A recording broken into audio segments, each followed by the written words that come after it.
Olá, seja muito bem-vindo ao canal 7 de Teologia, aqui é o pastor Sérgio Lenz. E antes de tudo, não esqueça, vai aí embaixo, dá o like, deixa aquele like esperto, faça o seu comentário. Aliás, compartilhe com alguém e não esqueça de dar uma olhadinha se você ainda está inscrito. Isso é importante para nós, tá bom? Então, roda a vinheta e vamos começar. Nessa jornada rumo à evolução, 7 de teologia, nosso coração em devoção, em devoção.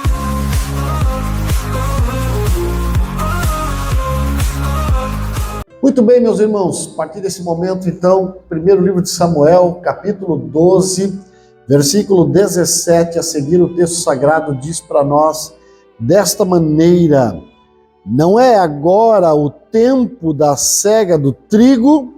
Clamarei, pois, ao Senhor, e darás trovões e chuva, e sabereis e vereis que é grande a vossa maldade que tendes praticado perante o Senhor, pedindo para vós outros um rei. Então invocou Samuel ao Senhor, e o Senhor deu trovões e chuva naquele dia, pelo que todo o povo temeu em grande maneira ao Senhor e a Samuel.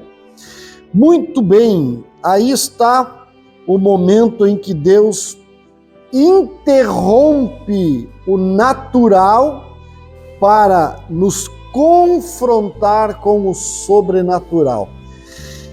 E aí, para você entender toda a contextualização disso, Israel havia passado pelo menos aí os últimos 400 e poucos anos lutando guerras após guerras com vizinhos, mas muitas dessas batalhas partidas, batalhas pequenas, batalhas contra um vizinho ou outro, uma pequena cidade, um vilarejo. E aí, uma das 12 tribos que estavam espalhadas pelo território, aquela que se sentia mais ofendida naquele momento, se levantava, talvez se juntava com mais um ou dois, pedia ao Senhor, o Senhor dava um juiz, um libertador. E você conhece a história de Sansão, você conhece a história de Débora, Balaque e tantos outros. Foi um período de 400 anos onde Israel, com muita facilidade, havia se esquecido de servir ao Senhor com fidelidade. Mas eles, aos trancos e barrancos, foram vivendo. Mas acontece que chegou um dia que eles saíram em uma dessas guerras e viram que havia um rei, um homem paramentado, potente, cheio de esplendor, que ia à frente e o povo lhe obedecia aos comandos. E aí puseram um negócio na cabeça: queremos um rei também. E começaram a pedir isso ao Senhor e clamar a Samuel, de modo que Samuel recebeu instruções divinas e Saul foi escolhido esse homem para reinar. E muitas vezes, conhecendo toda a história de Saul, você tem coisas ruins para falar de Saul, mas eu coloco Saul aí em um outro patamar. Ele desobedeceu, sim, ele errou, sim, ele acabou sendo rejeitado, sim, mas vamos pensar no Saul lá do começo, o Saul missionário, porque quando Saul foi ungido rei, não tinha trono, não tinha palácio, não tinha casa real, não tinha exército formado, não tinha leis específicas para um governo humano. E Saul teve que começar tudo do zero, como a gente costuma dizer, do nosso jeitão, fazendo do jeito que ele achou que dava mais certo. E algum tempo ele ficou dessa maneira, e quando Samuel percebe que o povo está rapidamente debandando para um modelo de governo muito parecido com os pagãos, com os povos à volta, um modelo onde a confiança ia para o homem e não para o Deus que pode tudo. Samuel, então, olha no espelho, vê que seus cabelos estão brancos e ele então chega a uma conclusão: está na hora de eu me aposentar. E ele chama o povo, faz uma reunião e diz para o povo: eu gostaria que se levantasse um de vocês para dizer quando foi que eu defraudei um de vocês. Quando foi que eu aceitei suborno?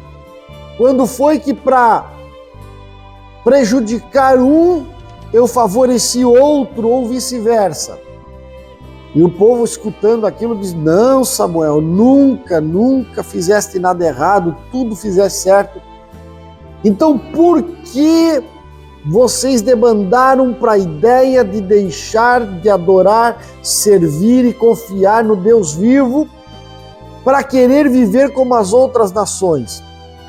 Eu já falei no outro discurso, Samuel, então ele relembra eles, que o rei, quando se fortalecesse, quando a monarquia se instalasse definitivamente, o rei faria dos vossos filhos servidores, escravos, tomaria as vossas filhas para serem esposas, concubinas, o rei colocaria taxas, impostos. É isso mesmo que vocês querem? Vocês têm um Deus que provê tudo, um Deus que dá tudo. É isso mesmo que nós queremos. Nós queremos alguém que vá à nossa frente. Noutras palavras, nós queremos alguém para culpar quando o negócio está errado. Então, chegamos a esse texto que lemos. Aí Samuel diz: bom, meu cabelo está branco, meus filhos estão aí, e eu estou vendo que vocês não têm mais interesse em consultar o Senhor, não tem mais o que eu fazer por aqui, mas eu vou deixar aqui para vocês um sinal. Não é agora o tempo da cega do trigo. E foi nessa pergunta que o meu coração explodiu em dúvidas. Por que Samuel faz esta pergunta e responde dizendo: clamarei, pois, ao Senhor que dará trovões e chuva? E aí, pesquisando, eu fui descobrir que o tempo da cega do trigo, aquele mês em particular, é um mês seco, que não chove, que não tem trovoada, que não tem nada, que não tem nuvem no céu. E é justamente o mês de colher o trigo, escolhido um mês seco, para que eles possam entrar dentro da lavoura, com os carros, puxar o produto da lavoura, enfim, e não atolar os bois lá dentro do lamaçal, coisa parecida. Mas aí, Samuel diz: eu vou orar ao Senhor para lembrar para vocês que quando vocês estiverem passando por problemas, vocês têm um Deus que um dia interrompeu o natural para confrontar vocês e lembrar que Ele ainda é o Senhor das vossas vidas. E é essa a ideia desse texto, que nós, ao compararmos com a nossa realidade, com os nossos dias, nós descobrimos com facilidade que vivemos dentro de uma geração que confunde permissão divina com a aprovação do céu. E nós não somos os extraterrestres aqui. Nós vivemos a realidade desta geração. Israel conseguiu o que queria, pediu um rei, mas antes de seguir em frente, Deus interrompe a celebração com um confronto para ficar marcado na mente, no coração deles, que aquilo ali não era a vontade de Deus. Que eles estariam vivendo dentro de um propósito permissivo. E às vezes acontece isso no plano pessoal comigo e contigo. Deus simplesmente interrompe toda a colheita para corrigir o nosso coração e nos lembrar que aquilo que estamos vivendo não é o que Ele tinha planejado para nós. Mas nós decidimos viver segundo o nosso coração, que é enganoso. Bom, vamos por parte olhando esse versículo 17. Não é agora o tempo da colheita, quer dizer, há um tempo que não podia chover. E aí ele faz uma colocação para ele dizendo, esse é tempo de sequidão, esse é tempo de colheita de trigo. Chuva agora é antinatural e é prejudicial. E aí o Senhor usa Samuel para lembrá-los que algo fora da ordem natural não é o acaso acontecendo, mas em muitas circunstâncias é Deus lembrando para você e para mim que nós não estamos caminhando segundo a vontade dele. E é interessante que se você olhar à sua volta, muitas vezes coisas inesperadas acontecem para chamar a nossa atenção. Você tem, de fato, atentado para isso? Porque eu me lembro de muitas circunstâncias na minha vida em que eu esperava uma coisa e acontecia outra, e aí mas as coisas não estão naturais. E nós temos o hábito de chamar isso de livramento de Deus, né? Você vai para um lugar e de repente fura o pneu do carro. Pode ser só uma circunstância normal, corriqueira, passou em cima de um prego, de um parafuso, algo afiado, furou o pneu e furou o pneu. Mas às vezes você sente que é algo sobrenatural. E eu me lembro, eu estava uma vez procurando emprego lá em Joinville, e eu havia andado toda a extensão da rua Doutor João Colim, que é uma rua comprida. Eu já tinha andado uns 2 quilômetros, e ao chegar numa esquina para atravessar a rua, eu escutei uma voz dizer, ei! Daí parei ali na esquina, não tinha ninguém, os carros passando, o movimento, mas ninguém específico. Aí eu fiquei parado, vou seguir porque o meu objetivo é chegar lá, na outra quadra lá. E quando eu pisei o pé na guia da calçada novamente para atravessar a rua, ei! Opa, é algo sobrenatural, não está normal isso aí. Aí eu me virei, eu estava numa esquina, era uma livraria, eu disse, eu vou ficar aqui na frente dessa vitrine, olhando para essa livraria, para entender o que está acontecendo, porque alguma coisa está chamando a minha atenção. E eu fiquei ali, talvez uns 30, 40 segundos, parado, sem entender nada, olhando para aqueles livros na vitrine, e de repente, ao meu lado, deu um estouro muito forte, e uma carretinha, dessas que o pessoal puxa de reboque, carregado com algum material de construção em cima, ela arrebentou do carro que a puxava e entrou exatamente na calçada onde eu estaria, naquele momento, caminhando. E ela foi batendo aquela ponta, pá! E tinha um Opala, nunca me esqueço, estacionado na calçada, que era a loja, departamento 1001, e era a minha calçada assim, estava estacionada. aquela ponta daquela carretinha entrou naquele Opala de um lado e saiu do outro lado. Furou a parte traseira ali onde não tem porta, era um Opala Coupé, furou os dois lados da carroceria, de um lado do outro, assim, um buraco.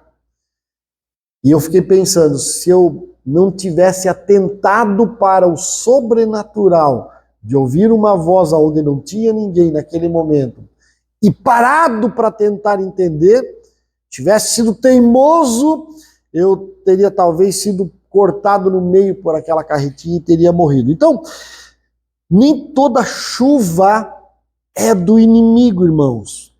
Algumas chuvas, alguns acontecimentos podem ser de Deus. Tanto é que Samuel diz, clamarei, pois, ao Senhor que dará trovões e chuva.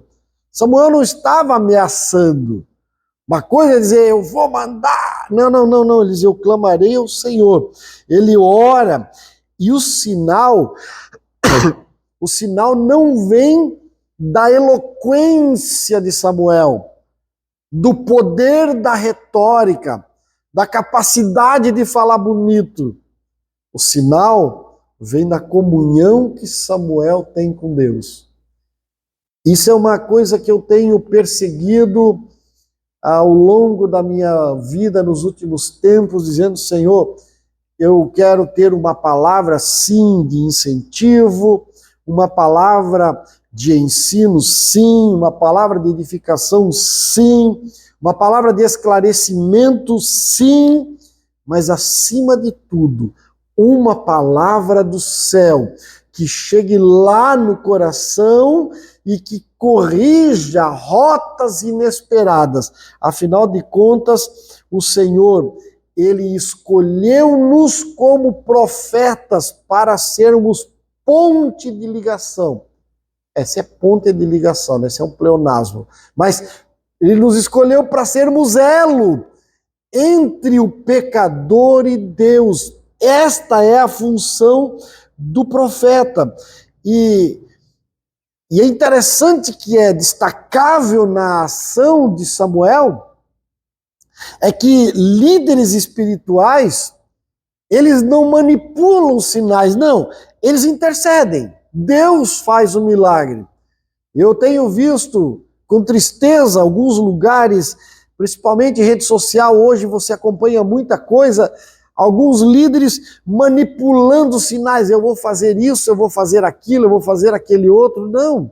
Samuel diz, eu orarei ao Senhor, e o Senhor fará algo inesperado para mostrar para vocês que a tomada de decisão que vocês fizeram, ela não está de acordo com a vontade de Deus. Mas não é que Deus não queria o rei sobre eles. Isso até passava pelos planos de Deus, mas Deus não queria perder a atenção do seu povo. Meu irmão, a escolha de um rei sobre o povo, a escolha de alguém que os guiasse, era para aliviar a responsabilidade que aquele povo tinha de buscar a Deus. Porque veja, a partir do momento que você é membro de uma igreja, e você tem um pastor, tem um líder de departamento, enfim, que comanda, há uma tendência a você dizer, tá tudo bem, pastor que faça a parte dele, o meu líder que organize tudo. Eu chegando lá, na hora de começar, indo embora na hora do amém, eu fiz a minha parte. Eu não tenho mais responsabilidade com intercessão, com evangelização, com o cuidado, com a visitação, com a fraternidade. Eu não tenho mais responsabilidade. Isso é responsabilidade dos outros. Era isso que passava na cabeça do povo de Israel. Tendo um rei, ele estabelece um culto religioso e eles falam com Deus. E nós não precisamos se incomodar mais. Tanto é que esse mesmo povo, alguns anos antes, quando Moisés desceu do monte, que o seu rosto resplandecia com a glória de Deus, o povo dizia, não queremos ver isso aí. Nós não temos interesse em ver a glória de Deus.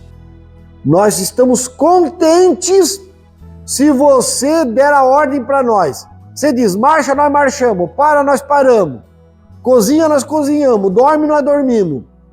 Mas nós não queremos intimidade com Deus, porque este Deus é fogo consumidor. Irmão, aqui começa o senso da responsabilidade para você e para mim.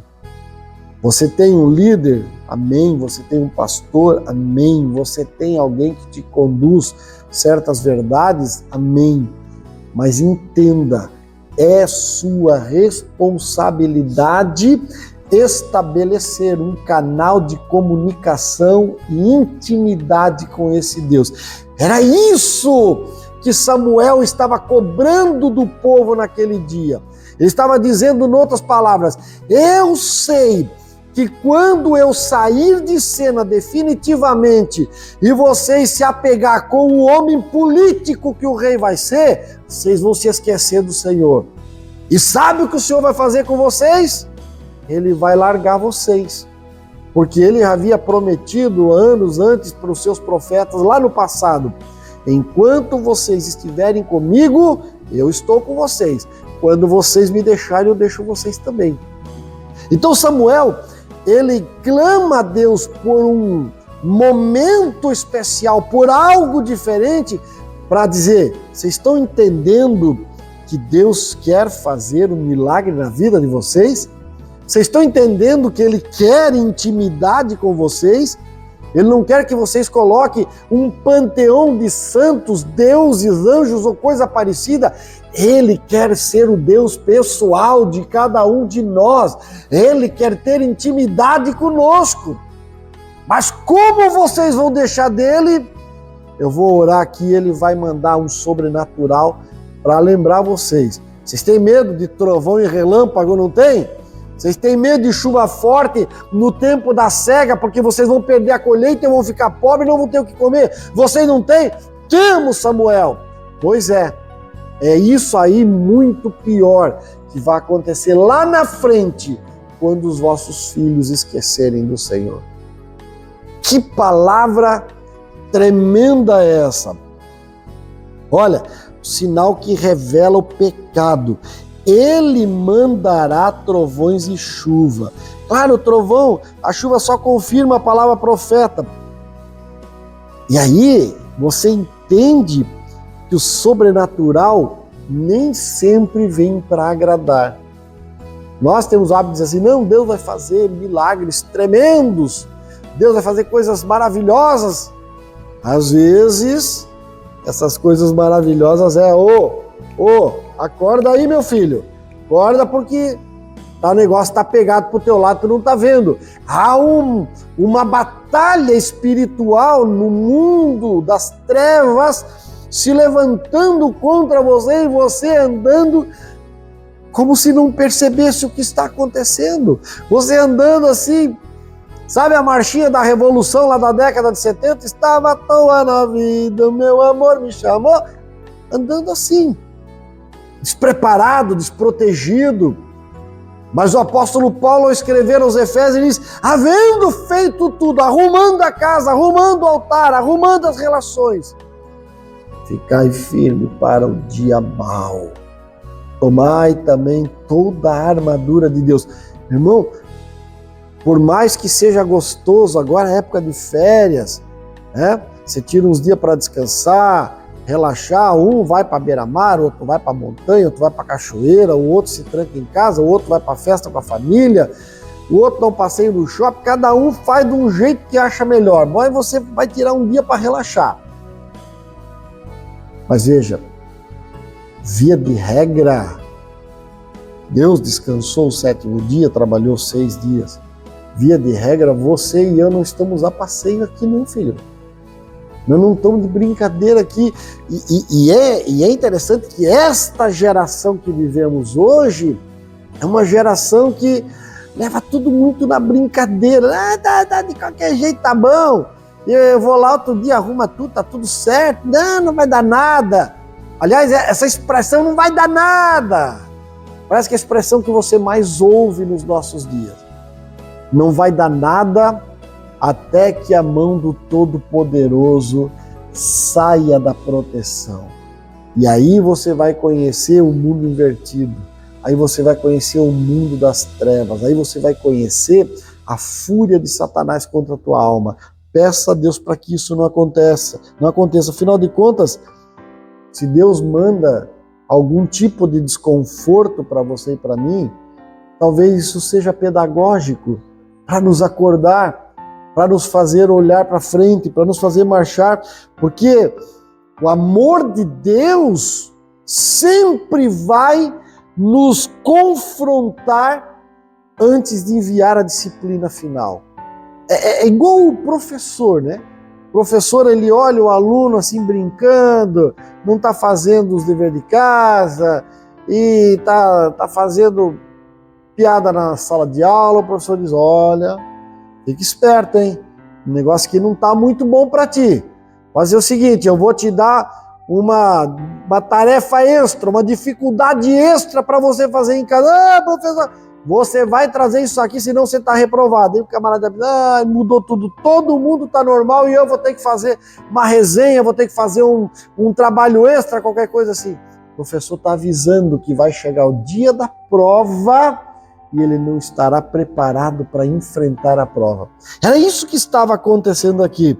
Então, qual era o grande objetivo de Samuel?